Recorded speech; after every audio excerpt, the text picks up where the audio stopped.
The 6 most dark and disturbing prison punishments I could find. Some of the descriptions and explanations of these punishments are a bit graphic, so of course viewer discretion is advised. This list will be in order of, in my opinion, the least disturbing to the most disturbing, so make sure you stick around for the final one at the end of the video because I guarantee you it will have you squirming in your seat. Let's get started. On April 5th of 2023, correctional officers Christian Miles and Gregory Butler Jr. of the Oklahoma County Detention Center were not only sued, but pleaded no contest to cruelty of a prisoner. These charges came after multiple instances of the two officers surfaced where they would regularly take inmates from their cells, bring them to isolated cells, and then handcuff them behind their back in what is known as the stress position. Once in the stress position, officers would blast the hit song Baby Shark so loud that it reverberated down the hallway for hours at a time. As this continued, the inmates would often be kneed or kicked in the back, as well as spat on by the two officers. Over the course of several months in 2019 at the Bayside State Prison in New Jersey, Correctional Officer John Makos would punish inmates who worked in the kitchen he supervised by making them eat extremely hot peppers brought by Makos himself to the prison. The inmates could not eat the amount of peppers satisfactory to Makos. He would approximate a, quote, crucifixion by handcuffing the inmates' outstretched arms to fences or doors, pull down their pants, and begin spanking them with a ruler until the ruler broke. Afterwards, Makos would force the inmate to show his bruised buttocks to the other inmates as a form of humiliation as well as a warning. In January of 2019, viral photos and video footage of inside a British prison surfaced, prompting an investigation by prison chiefs, apparently as punishment for inmates who do not pay their debts owed to other inmates on time. As seen in the viral photos and video footage, inmates are put on makeshift leashes and forced to act like dogs.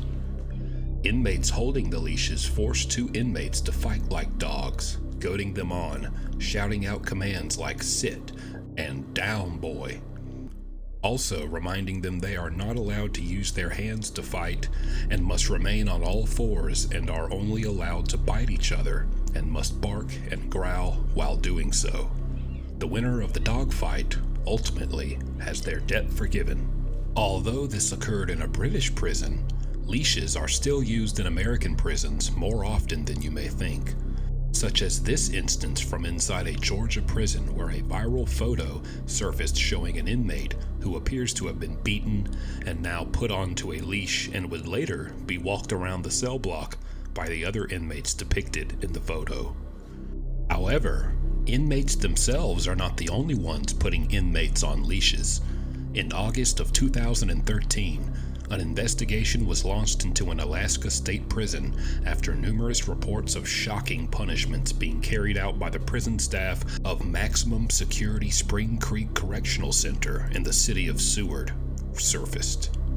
Following a protest by a group of inmates against the cruel treatment of them by prison staff, correctional officers took 12 prisoners from their cells and ordered them to strip naked in front of female staff members.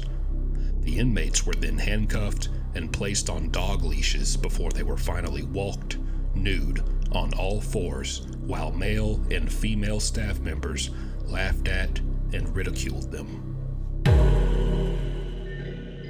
At Tiger River Correctional Institution in South Carolina during the year of 2017, a gang known as the Rolling 60 Crips came up with a way to punish fellow inmates who did not pay them what was owed on time. If inmates did not have the money that was due to the gang members for the food and or drugs they had borrowed on the day it was agreed to be paid, the inmate would have to drink 1 cup of water every day that the debt was not paid. But not just any water. A lower-ranked Crip member would wait until he had to use the bathroom, specifically go number 2, and would do it in one of the cell block toilets and not flush. The Crips would wait about 20 or so minutes before forcing the inmate to scoop a cup full of the toilet water and drink it. If the inmate ever refused, they would beat him, hold him down, and repeatedly heat up a contraband cigarette lighter and burn him multiple times until the inmate finally agreed to drink the cupful.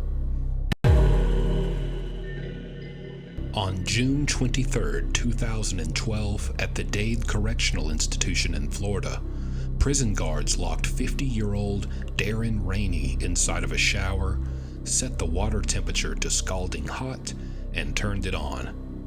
Rainey was left in the shower for several hours as inmates would report hearing him yell for help and to please get him out of there. The guards only laughed at this and would antagonize Rainey by asking him questions such as, "Is it hot enough?" Rainey would later die in that shower. A nurse would later report 90% of his body was covered in burns and that his temperature was too high to even register on a thermometer. No criminal charges were ever filed against the officers. Torture method so brutal, it was depicted in multiple films including Brubaker, starring Robert Redford. It was the preferred form of punishment for the staff to inflict on the inmates during the early 1960s at the Tucker State Prison in Arkansas. Inmates here feared nothing more than the notorious Tucker telephone. Created by a prison physician named Dr. A.E. Rollins, a seemingly harmless old crank telephone was equipped with 2 dry cell batteries and an electric generator. The Tucker telephone functioned as an electric shock device.